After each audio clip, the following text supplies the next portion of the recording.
This is the most unlikely place in Lewellen, Nebraska.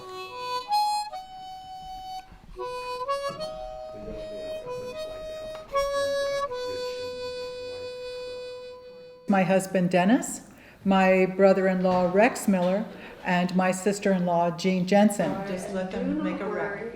That's right. We were all involved in a couple of years of economic development meetings, and after a while we kind of thought we should just do it and start taking action and do less planning and make more direct changes.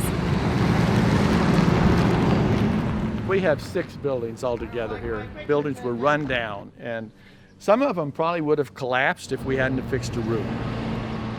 The first building that we bought is the one which is now the most unlikely place.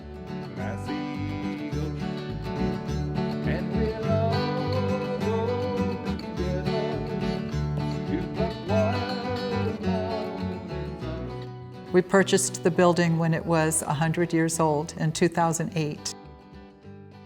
We cleaned it up, took out the ceiling, did some renovating. The guys spent 3 months the first winter just working on this place. It started as a gallery because the artists needed a place to hang some art. Right. Our homes were full and our children's homes were full, and it's time. Our closets were full. Our closets were full.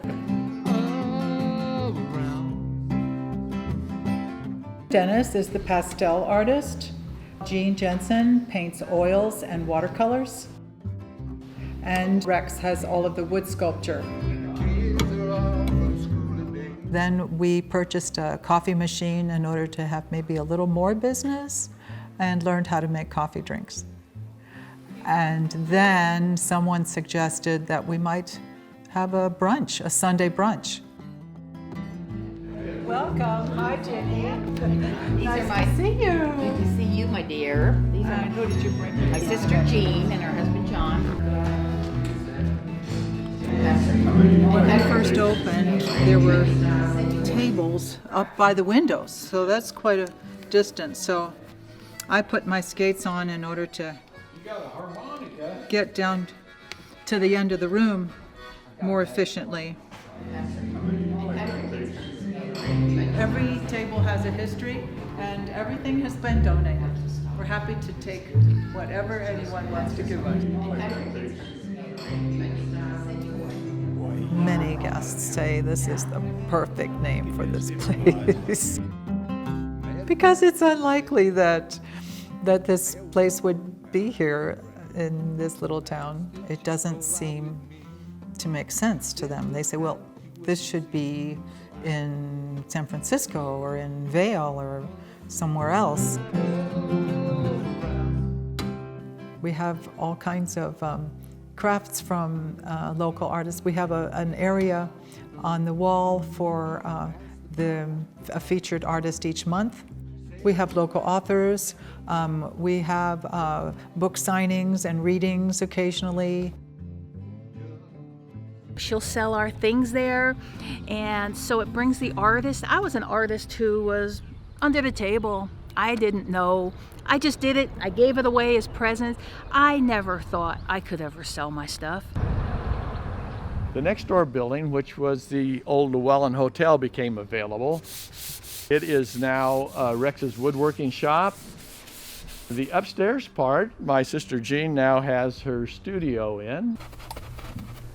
I have really been eyeing it and liking the light and thinking it would be a good studio, but it was kind of a mess and needed some work. So Rex helped, and he did most of the work. So we insulated it and cleaned a bunch of junk out of it, and I've been painting since. And then on down, the fourth building on the corner was an old filling station. It now has a gallery in it that we rented out to a local art club, so the group of artists have their gallery there. When we started actually doing it, we really didn't have a vision. We didn't have any goals. We didn't really know what the building was going to be. We just started and kind of let it evolve into what it became over time. And we want to create things that we can enjoy ourselves Yeah. and our friends and community can enjoy. So we have signage on the highway, we were able to fix up the fronts of the buildings and create some activity in town, so it certainly does. And it has drawn people into the town. In the last 5 years, we've gotten 49 homes sold. When people see that the town is alive, then they're more likely to want to live there. We have pride in our town. This is our home. This is where we've all chosen to live, and so we will do everything we can to make it into where we want to live.